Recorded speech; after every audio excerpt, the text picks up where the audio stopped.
Hi everyone, welcome to my channel. Welcome.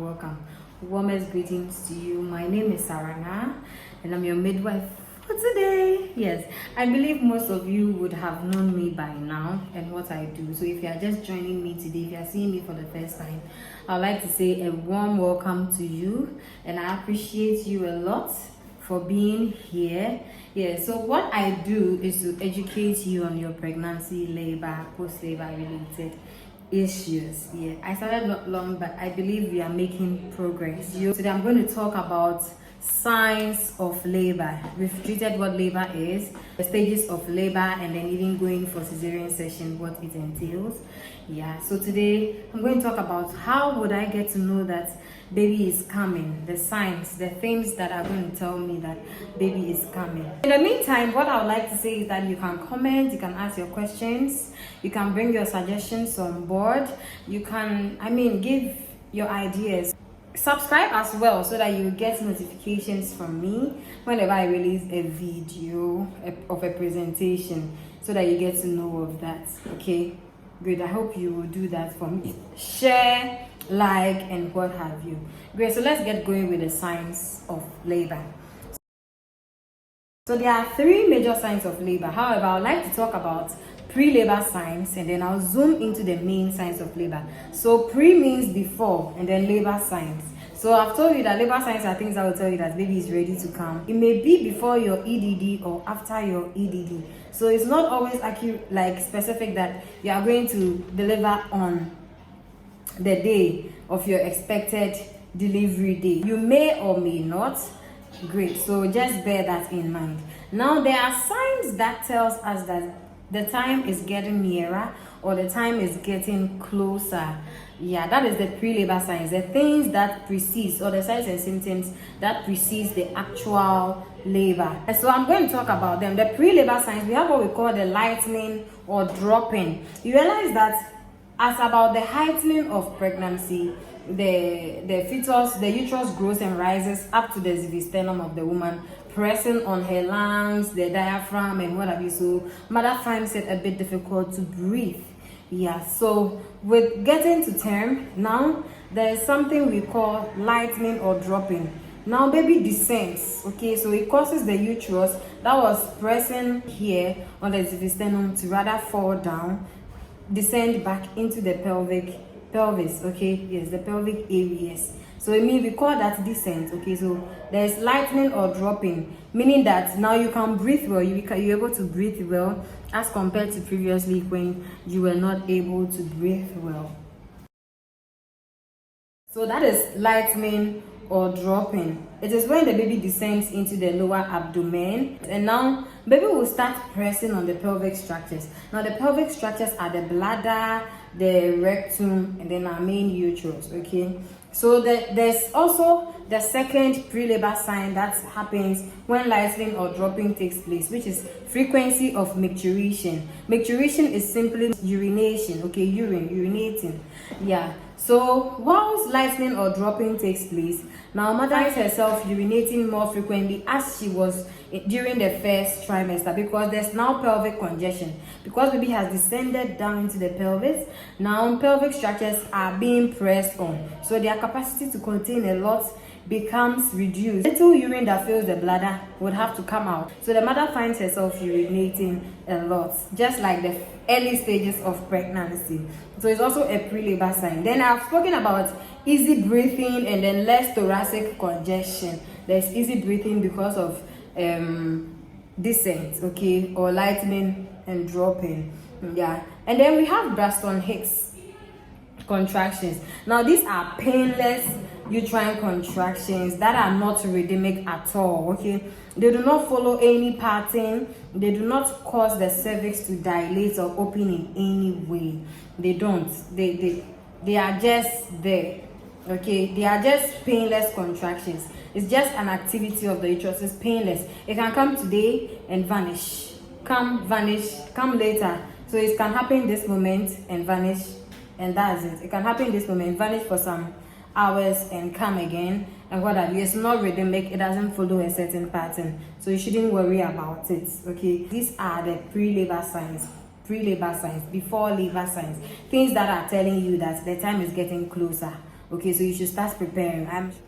So what are the actual labor signs? There are 3 major actual labor signs. Okay, so the three major signs of labor are uterine abdominal contractions, release of a thick mucus, what we call the show, and then we have breaking of water. Let me explain them one after the other for our perusal or for our understanding. Great. So the uterine abdominal contractions is where the muscles of the uterus, your womb, it's where the muscles of the uterus of the womb, they tighten and shorten, tightening and shortening, tightening and shortening, like that. And they are painful, they are rhythmic, and they follow a certain pattern. And the uterine contractions for the actual labor has the tendency of effacing the cervix, that is dilating the cervix, opening up the cervix. We expect that the cervix will open up to 10 centimeters for baby to be able to come out. So the uterine muscles, the uterine abdominal muscle contractions, the muscles of the uterus, the muscles of the deep pelvic and what have you, they are contracting, they are coordinating, working together to cause the effacing of the uterus. And this is very painful. Like I said, it is regular, so it doesn't mean, it's not like Braxton Hicks where it's painless and it will come and can vanish and what have you.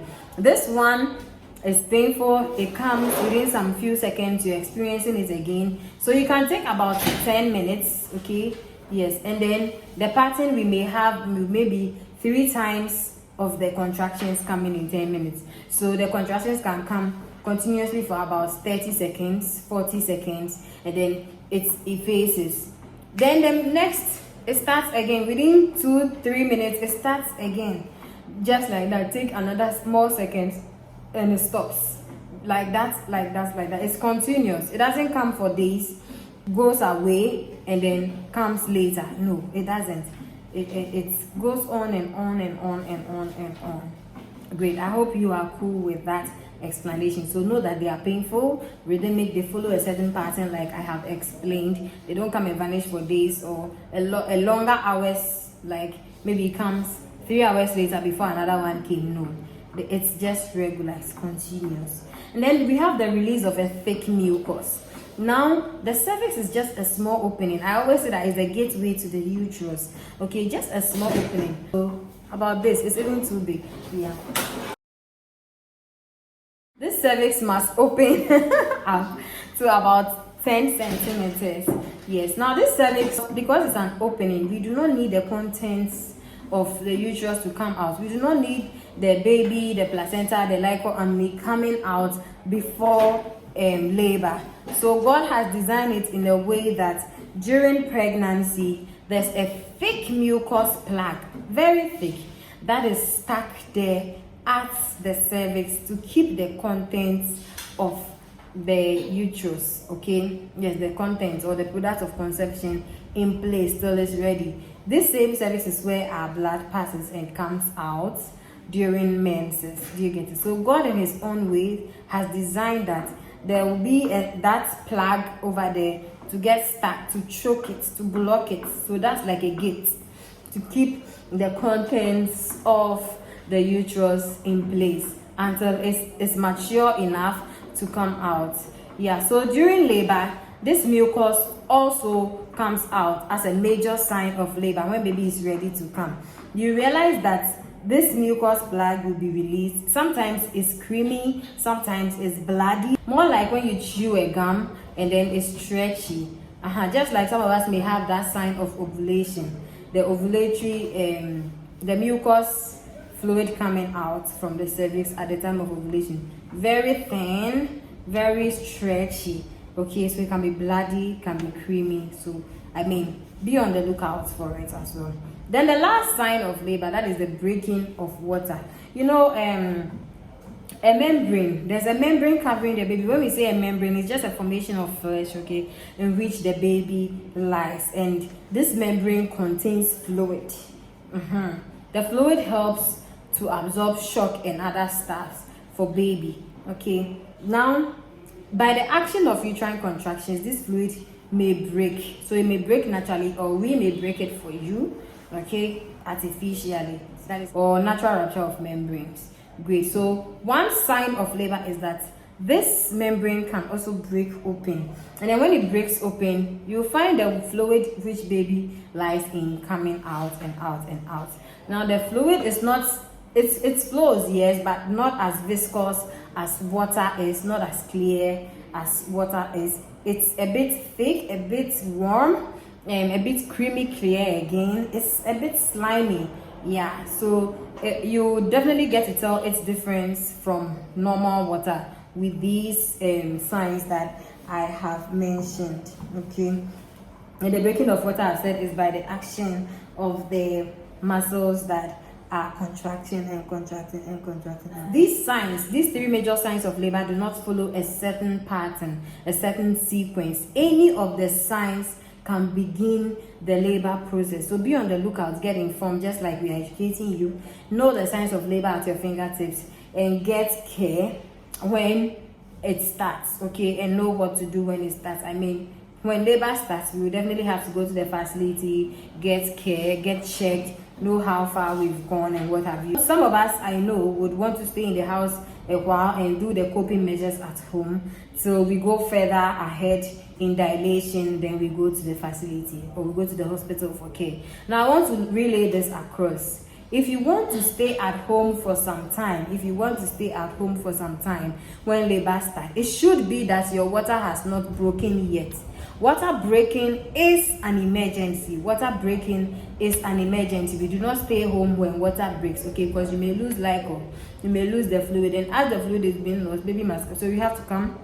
We give you management to hasten the process for baby to come out. So please take note. If you want to stay home for a while when labor starts, it should be that water hasn't broken. So it should be just the mucus plug that you have experienced or the contractions that you've experienced. The moment water breaks, you should find your way to the facility. I hope I've done a simple justification or presentation to this topic, and I hope that you like it. I hope I've been able to address your concern. I hope that I've been able to meet up to what you expect. Yeah, so I'd like to say thank you so much for joining me. Thank you for watching. Don't forget to subscribe. Don't forget to comment, like, share it, whatever you want to do with it. Let it spread across, okay? Yes, and pray for us that hopefully God will keep giving us strength to come more and more and more to educate you on your screens. Thank you and have a lovely time.